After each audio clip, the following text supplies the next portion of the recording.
바울은 교회의 질서에 대해서 설명하면서 교회의 교역자인 장로들에 대한 교훈을 디모데전서 5장 가장 마지막에 위치해 놓았습니다. 우리가 지난주와 그 전주에 살펴보았듯이 5장의 앞부분이 교회의 사역자가 성도들과 맺을 관계에 대한 내용이라면, 오늘 방금 우리가 읽은 이 본문의 말씀은 성도들이 교회의 사역자들인 장로들과 맺을 관계와 그 태도에 관한 내용입니다. 우리는 몇 주 전에 교회의 질서와 직무에 관해서 설교를 들으면서 교회는 질서 있는 기관이며 그 질서는 눈에 보이지 않는 영적 질서이다라고 말했습니다. 질서가 영적이기 때문에 눈에 보이지 않지요. 눈에 보이지 않는 영적 질서는 하나님께서 다스리시는 질서를 가리킵니다. 그런데 눈에 보이지 않는 하나님께서 눈에 보이지 않는 영적 질서로 다스리신다라고 할 때 그 질서를 하나님은 눈에 보이는 직분자들을 통해서 다스려 나가신다라고 말씀드린 바 있습니다. 그래서 웨스트민스터 신앙고백서나 벨직 신앙고백서에 잘 나와 있습니다마는 하나님께서는 교회에 세 가지, 즉 말씀과 규례와 직분을 주셔서 하나님의 백성들을 모아 훈련시키십니다. 하나님의 나라가 완전히 임할 때까지 하나님은 하나님의 말씀과 규례, 즉 세례와 성찬, 권징과 같은 규례와 직분, 목사와 장로, 집사와 같은 직분을 주셔서 훈련시키신다. 하나님의 백성들을 훈련시키신다. 이것이 하나님이 다스리시는 영적 질서이다라고 했습니다. 그러므로 목사, 장로, 집사와 같은 직분자들은 하나님께서 자기 백성을 이 지상교회에서 다스리시고 훈련시키시기 위한 중요한 직분들인 것입니다. 이미 바울은 3장에서 이런 감독과 집사의 자격과 직무에 대해서 말한 바 있습니다. 3장 1절로 7절 또 8절로부터 계속해서 그 이어지는 13절 말씀까지 계속해서 말씀한 바 있습니다. 그리고 이제 오늘 우리가 읽은 이 말씀을 통해서 성도들이 그 하나님이 다스리시는 직분 가운데 장로들의 직분자들을 어떻게 대우해야 할지를 교훈해 주고 있는데 두 가지를 살펴보려고 합니다. 하나는 교회의 성도들은 언제든지 말씀을 가르치고 교회를 다스리는 장로들을 존경해야 한다는 것을 교훈해 주고 있습니다. 17절과 18절 말씀 함께 한 번 더 읽어봅니다. 시작. 잘 다스리는 장로들은 배나 존경할 자로 알되 말씀과 가르침에 수고하는 이들에게는 더욱 그리할 것이니라. 성경에 일렀으되 곡식을 밟아 떠는 소의 입에 망을 씌우지 말라 하였고 또 일꾼이 그 삭슬 받는 것은 마땅하다 하였느니라. 아멘. 이 본문에 장로라고 하는 영어로 엘더로 되어 있는, 또 헬라어로 프레스비테로 이렇게 되어 있는 장로는 그 문자적 의미가 나이가 많은 사람, 연장자를 가리킵니다. 하지만 본문 말씀에서는 3장에 언급한 감독과 같은 의미로 사용되었습니다. 디모데전서 3장 1절은 이렇게 말합니다. 미쁘다 이 말이여 곧 사람이 감독의 직분을 얻으려 함은 선한 일을 사모하는 것이라 함이로다. 바울은 감독의 직분과 자격, 즉 목사와 장로의 직분과 자격에 대해서 3장 1절부터 7절에 걸쳐 말하고 있습니다. 그리고 오늘 우리가 읽은 이 본문 말씀에서 그 감독은 복수로 장로들인데 장로의 종류를 17절은 두 종류로 나누고 있습니다. 하나는 잘 다스리는 장로들이고 다른 하나는 가르침에 수고하는 장로들입니다. 그러면서 성도들은 이런 두 종류의 장로들을 존경해야 한다고 권면했습니다. 여기 잘 다스리는 장로는 보통 우리가 다스리는 장로, 치리하는 장로라고 부릅니다. 가르치는 장로는 강도 장로 또는 교훈 장로, 말씀 장로라고 부릅니다. 치리 장로는 교회를 행정하고 관리하며 교인들을 돌아보고, 교훈 장로는 기도와 말씀 선포 사역과 가르치는 사역에 관계된 직함입니다. 우선 성도들은 잘 다스리는 장로님들을 배나 존경해야 하라. 여기 배나 존경하라는 말은 문자 그대로 2배로 존경하라 이런 뜻도 있습니다만은 그만큼 많이 풍성하게 존경하라는 의미입니다. 뿐만 아니라 이 존경이라고 하는 헬라어 티메라고 하는 헬라어는 정신적인 존경뿐만 아니라 물질적인 원조까지도 포함되어 있는 단어입니다. 따라서 이 본문의 말씀에 잘 다스리는 장로들을 배나 존경하라는 말은 물질적인 도움과 원조를 포함해서 그들이 교회 내에서 성도를 돌아보는 그 사역에 마땅한 가치를 인정하고 그 보상을 정신적으로, 물질적으로 초우하라는 말입니다. 여기 장로가 그렇게 존경을 받는 이유는 단순히 장로라는 그 직함 때문이 아니라 또는 연장자이기 때문이 아니라 그가 하고 있는 일이 하나님 나라와 주님의 몸된 교회에서 매우 고상하고 가치 있는 일이기 때문입니다. 하나님의 나라의 백성들을 우리 예수님이 다시 오실 때 그 하나님 나라 백성에 들어갈 수 있는 합당한 자들로 다스리기 때문입니다.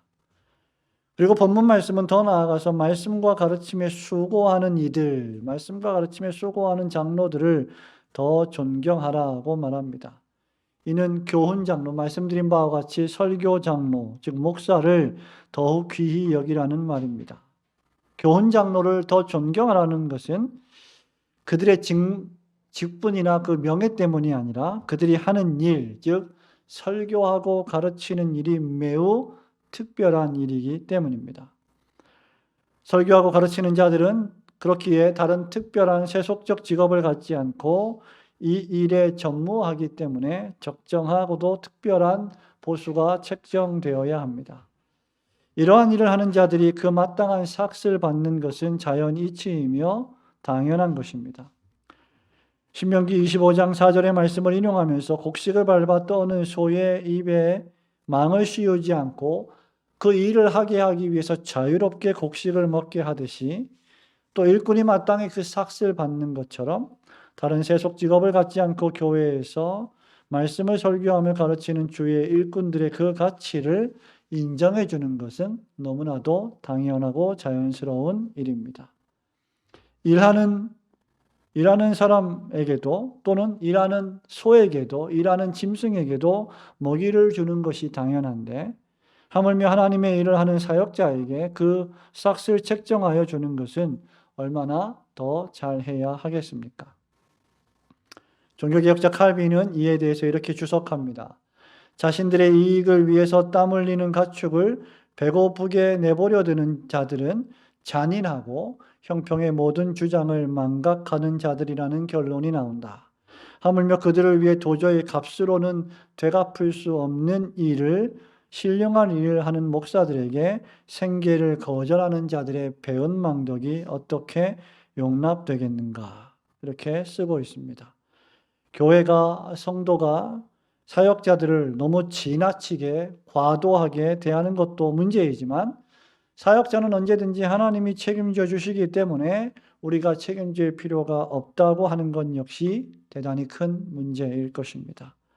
바울의 말씀처럼 우리 교회에 잘 다스리는 장로를 배나 존경하고 말씀과 가르침에 수고하는 장로를 더욱 존경하는 성도님들이 되시기를 주님의 이름으로 축원합니다. 두 번째로 장로에 대한 송사는 신중해야 하며 장로들은 교회를 거룩하고 성결하게 유지해야 한다는 교훈을 우리에게 전해줍니다. 19절과 20절 말씀을 보겠습니다. 19절과 20절입니다. 함께 읽습니다. 시작. 장로에 대한 고발은 두세 증인이 없으면 받지 말 것이요 범죄한 자들은 모든 사람 앞에서 꾸짖어 나머지 사람들로 두려워하게 하라. 아멘. 본문의 말씀은 장로들에 대한 고소 사건에 관한 지침입니다. 장로에 대한 고소는 두세 증인이 없으면 받지 말라고 했습니다. 2명 또는 3명의 증인이 어떤 범죄 사건에 대해서 보지 않았다면 그런 상태에서 고소하거나 정죄하는 것은 구약의 법을 어기는 것입니다. 특별히 마태복음에는 마태복음 18장 15, 16, 17, 18절에 권징의 3단계가 제시되어 있는데 어떤 이가 범죄하였으면 그 사람과만 상대하여 권고하고 듣지 않으면 두 사람, 세 사람의 증인을 증참케 하여 또다시 권면하고, 그래도 듣지 않으면 교회, 즉 당회에 말해야 한다고 했습니다. 여기서도 두 사람, 세 사람의 증인이 요구됩니다. 여러분, 왜 이런 말씀을 바울이 하고 있을까요? 특별히 장로들은 교회 내에서 또는 교회 밖에서 매우 공적인 일을 하기 때문에 많은 사람들에게 노출되어 있습니다. 따라서 장로가 어떤 과실을 범하였다는 소문이 나기가 쉽습니다. 장로는 집사와 권사와 마찬가지로 일반 성도와 달리 중직자라고 부릅니다. 따라서 장로가 송사를 당하게 되면 그것이 미치는 파급 효과가 크기 마련입니다. 그러므로 장로에 대한 송사, 목사 장로에 대한 송사는 소문이나 풍문에 의해서 해서는 결코 안 되며, 교회는 장로에 대한 송사를 신중을 기해서 사실관계를 확인하고 해야 할 것입니다. 또한 성도들 역시 과도하게 장로를 폄하하거나 송사하려는 태도를 또는 비난하고 비판하려는 태도를 버려야 합니다. 아울러 증인이 없다면 절대로 소문이나 풍설을 만들어내서는 결코 안 될 것입니다.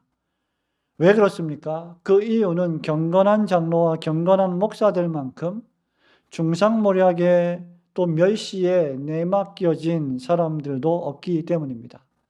할 수만 있으면 사단 마귀는 장로와 목사들을 쓰러뜨리려 하기 때문입니다. 사단과 마귀는 교인들과 사역자들 사이를 이간시켜 놓고 점점 그들의 가르침을 멸시받게 하는 것이 그들의 전술 전략입니다. 그러면서 바울은 디모데에게 20절에서 범죄한 자들을 모든 사람 앞에 꾸짖어 나머지 사람으로 두려워하게 하라고 명령합니다. 여기 범죄한 자들은 누구일까? 일반적으로 신학자들은 그 중에 하나는 장로들을 경솔히 회방하고 송사하는 자들을 가리키며, 다른 하나는 복음에 순종하지 않고 복음의 정신을 따라 살지 않으며 하나님의 말씀에 위배되는 죄를 범한 자들을 가리킨다고 합니다. 칼빈은 특별히 헛되이 장로들을 송사했던 범죄한 자들을 책망하고 치리하여 온 회중이 두려워하게 해야 한다고 했습니다. 또한 교회의 거룩과 성결을 위해 범죄한 자들을 온 회중 앞에서 치리해야 한다고 교훈합니다. 그들을 이런 방식으로 공개적으로 책망하고 치리하게 되면 나머지 모든 성도들이 그 일에 대하여 두려워하게 되는 것이 성경적 정신이요 초대교회의 권징의 모습이었습니다. 사도행전 5장에 보면 여러분 잘 아시는 것처럼 아나니아와 삽비라 사건이 나옵니다. 아나니아와 삽비라 사건은 좋은 일을 했습니다. 그 자신들의 땅 판 값에, 그러나 그 중에 얼마를 속이고 좋은 일임에도 불구하고 좋은 일 가운데 좋지 못한 일을 행했습니다. 땅값 얼마를 속이고 헌금을 했습니다. 이 일로 그들은 하나님의 즉결 심판을 받았고 그 자리에서 죽었습니다. 이유는 그들이 사람을 속인 것이 아니라 하나님을 속였기 때문입니다. 베드로는 이들을 책망하는데 주저하지 않았습니다. 베드로는 아나니아와 삽비라에게 그들이 성령을 속였고 사람에게 거짓말한 것이 아니라 하나님께 했다고 기탄 없이 말했습니다. 그리고 이 일로 인하여 온 회중이 두려워하게 되었습니다. 사도행전 5장 11절입니다. 온 교회와 이 말을 듣는 사람들이 다 크게 두려워하니라. 이런 일들을 통해서 모든 회중들이 죄를 멀리할 결심을 하게 되는 것입니다. 따라서 장로들은 모든 사람들의 죄와 잘못을 사랑으로 꾸짖고 뿐만 아니라 모든 사악한 욕망들을 저지하며 곁길로 가는 자들을 엄하게 억제하는 것이 그들의 임무 가운데 하나임을 기억해야 합니다. 따라서 이 점을 생각할 때 그들에게 그처럼 원수들이 많다는 것은 당연한 노릇입니다.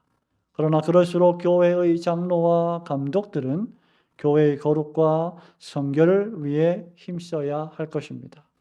장로의 송사에 대해 신중하며 항상 거룩과 성결한 교회를 유지하기 위해 애쓰시고 기도하시는 성도들이 되시기를 주님의 이름으로 축원합니다.